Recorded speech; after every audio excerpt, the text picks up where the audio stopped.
सारंडा और कोल्हान के जंगलों में सुरक्षा बलों का दबाव अब माओवादियों पर भारी पड़ता दिख रहा है। लगातार चल रहे सर्च ऑपरेशन और सुरक्षा एजेंसियों की सख्ती का असर यह है कि अब शीर्ष नक्सली नेताओं के करीबी लोग भी उनका साथ छोड़ने लगे हैं। इसी बीच एक खबर सामने आई है जहां 1 करोड़ के इनामी और भाकपा माओवादी पोलित ब्यूरो सदस्य मिसिर बेसरा को बड़ा झटका लगा है।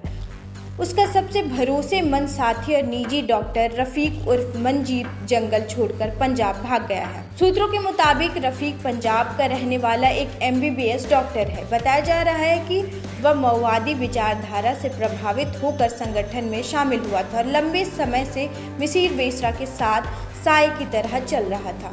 उम्र बढ़ने के साथ मिसिर बेसरा कई गंभीर बीमारियों से जूझ रहा है। उसे डायबिटीज समेत कई स्वास्थ्य समस्याएं हैं और जंगलों में रहकर डॉक्टर रफीक ही उसका इलाज करता था।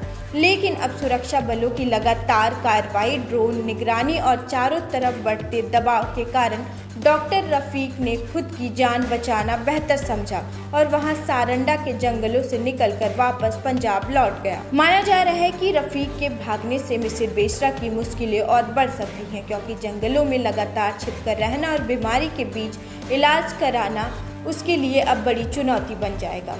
अगर मिसिर बेसरा की बात करें तो वह माओवादी संगठन के सबसे बड़े और खतरनाक नेताओं में गिना जाता है। साल 1990 में संगठन से जुड़ने वाला मिसिर बेसरा कई बड़ी नक्सली घटनाओं का मास्टरमाइंड रह चुका है। सुरक्षा एजेंसियों के अनुसार वर्ष 2004 में 32 जवानों की हत्या की घटना में भी उसकी अहम भूमिका थी। वह संगठन की सेंट्रल कमेटी, पोलित ब्यूरो और सेंट्रल मिलिट्री कमीशन जैसे बड़े पदों पर रह चुका है। साल 2007 में उसे रांची से गिरफ्तार किया गया, लेकिन 2009 में बिहार के लखीसराय कोर्ट परिसर पर हुए माओवादी हमले के दौरान वह फरार हो गया। तभी से वह लगातार सुरक्षा एजेंसियों के निशाने पर है।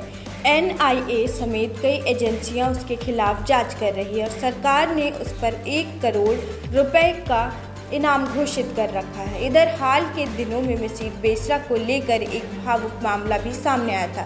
उसके बेटे ने सोशल मीडिया पर वीडियो जारी कर अपने पिता से मुख्यधारा में लौटने की अपील की थी। बेटे ने कहा था कि परिवार चाहता है कि अब मिसिर बेसरा घर लौट आए और अपने परिवार का बचा हुआ समय परिवार के साथ बिताए। जानकारी के मुताबिक मिसिर बेसरा के नक्सली बनने के बाद उसका परिवार पूरी तरह बिखर गया था।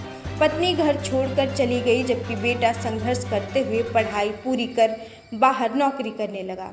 बताया जा रहा है कि बेटे ने कई बार सारंडा और कोल्हान के जंगलों तक संदेश पहुंचाने की कोशिश की, लेकिन अब तक मिसिर बेसरा पर इसका कोई असर नहीं हुआ है।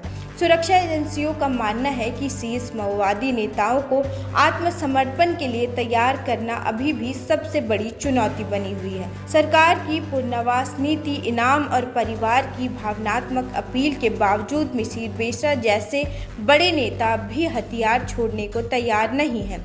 हालांकि लगातार कमजोर हो रहा नेटवर्क और करीबी लोगों का साथ छोड़ना इस बात का संकेत जरूर दे रहा है कि जंगलों में माओवादियों की स्थिति पहले जैसी मजबूत नहीं रह गई है।